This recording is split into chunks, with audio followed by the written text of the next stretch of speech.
I'm going to speak the last night that we're here. 8 weeks we were together. The very first thing I want to do is thank all the parents for a couple things. Number one, for trusting me with your kids for 8 weeks. Some of you all winter and spring. I can only imagine how tired you are of me. I get it, okay? I'd be tired of me yelling at kids too, to be honest with you. So thank you, parents, for investing your time, your money, your efforts, and everything in what we're doing here. Really, really appreciate it, okay? Number two, to kids, thanks so much for coming every week. There's a million things that you guys could be doing tonight or all summer, and you guys chose to be here. That says a lot about you guys. It says a lot about what you want to do, where you want to go, what you want to be, okay? Because no matter what you do in life, whether it's this or whether it's playing an instrument, whether you're an artist, a writer, a salesman, hope that doesn't happen to you, anything you do in life, you got to work at it hard, okay?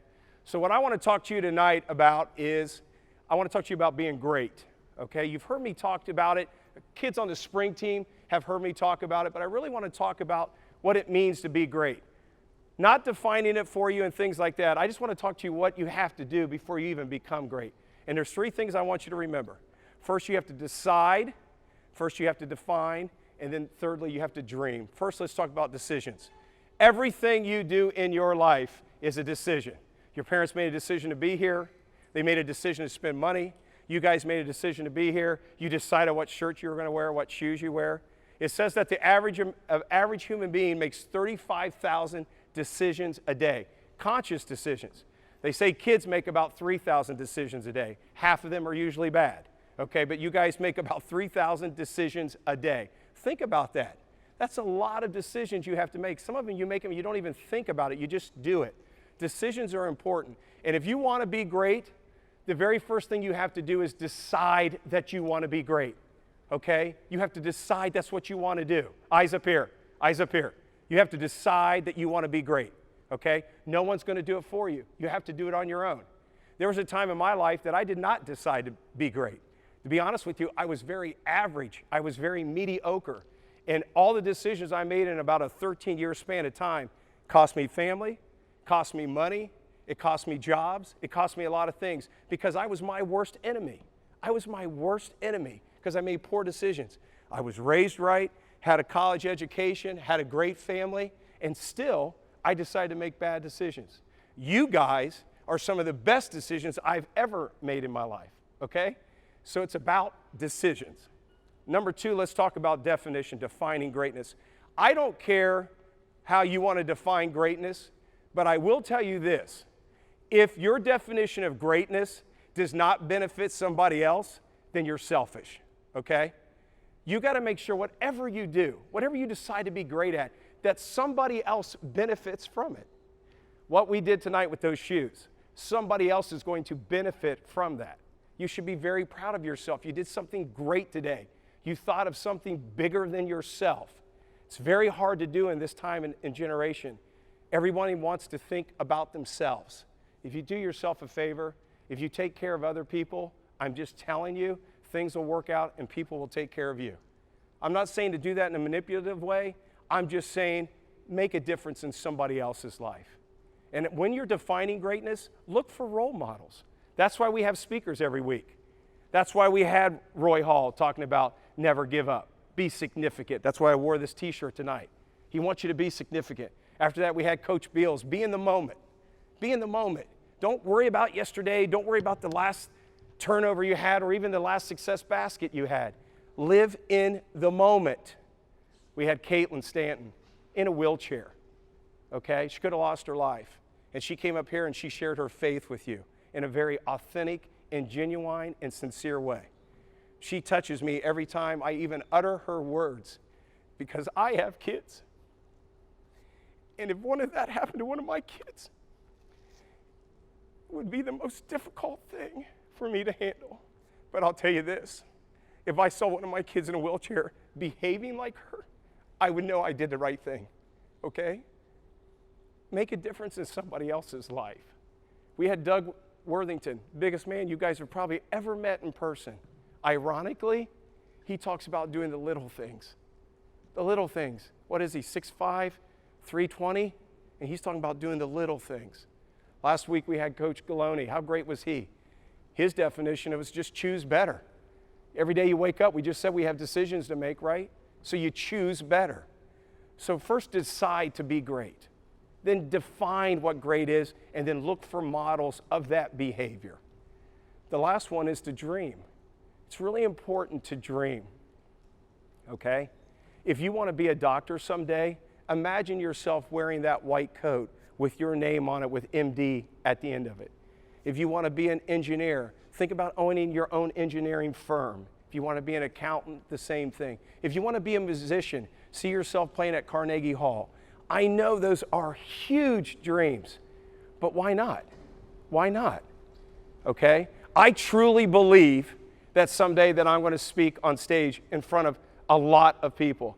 I truly believe I'm going to go around the country speaking to people just like you, talking about NeXT and inspiring and encouraging and challenging another person to do it in Nashville, Tennessee, or Austin, Texas, or Seattle, Washington. I see it. I can see it. I truly believe someday that I'm going to speak on TED Talks. I really believe it. I believe that one day Urban Meyer is going to be in here talking.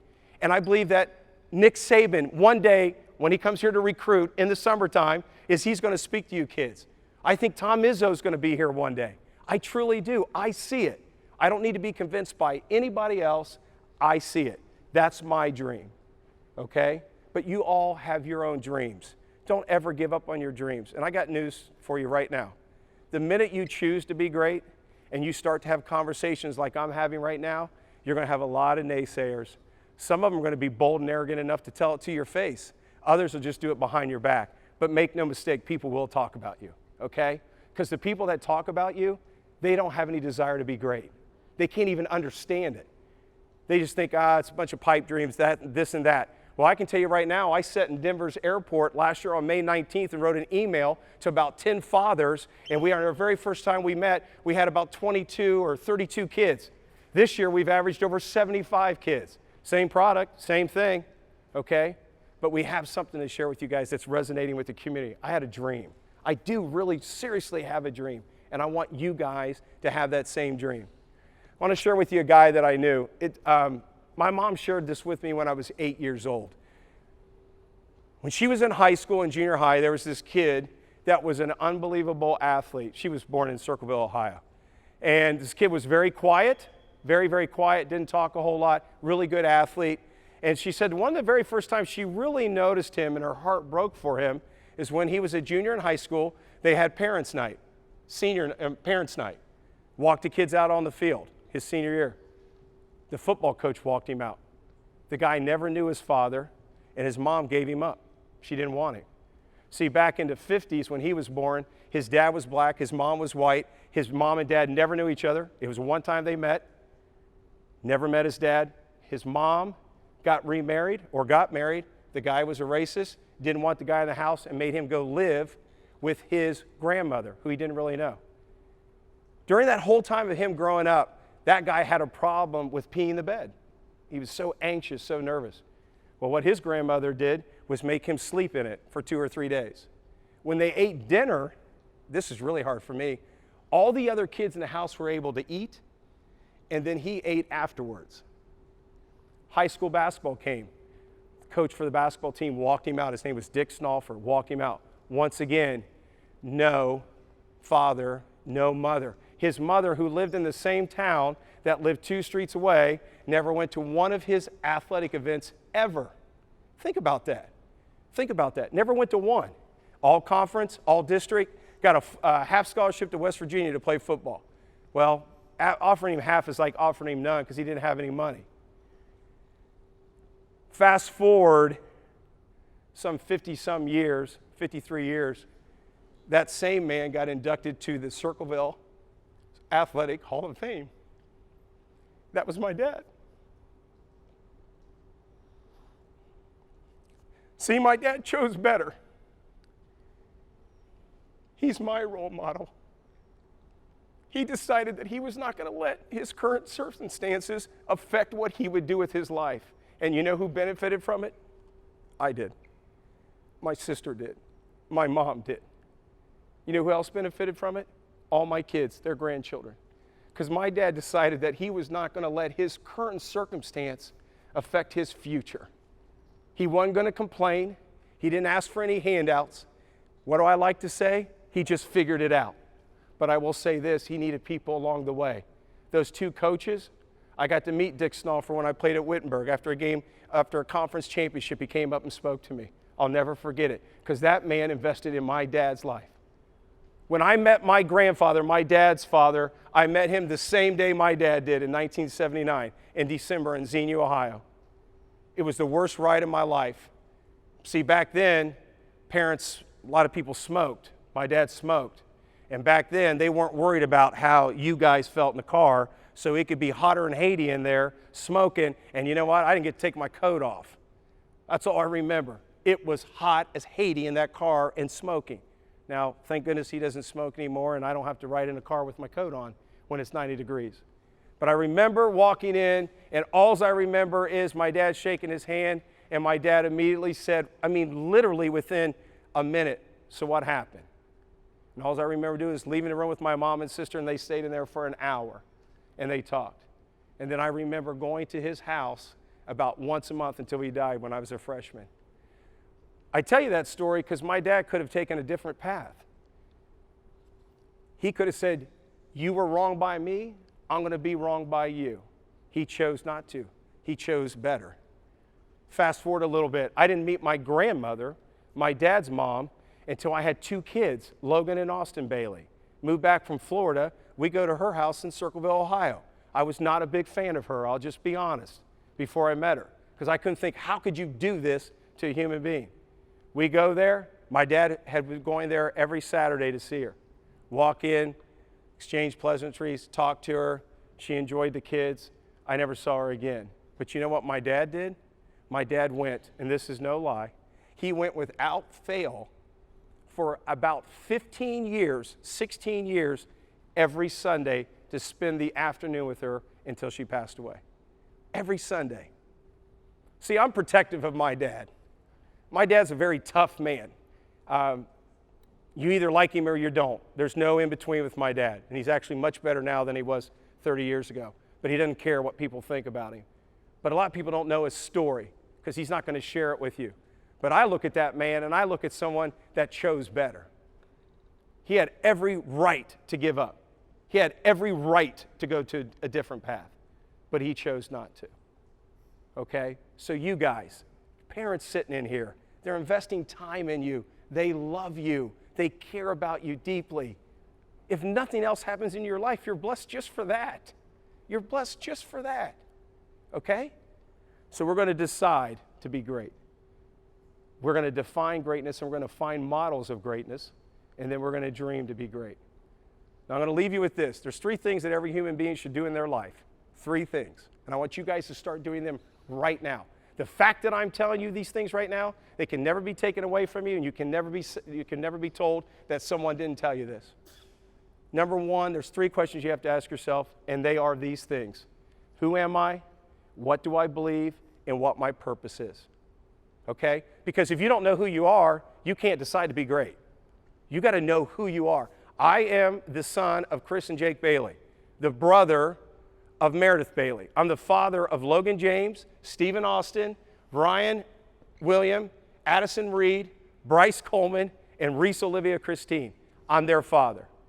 I'm the husband of Rhonda Bailey, and I'm also a child of God.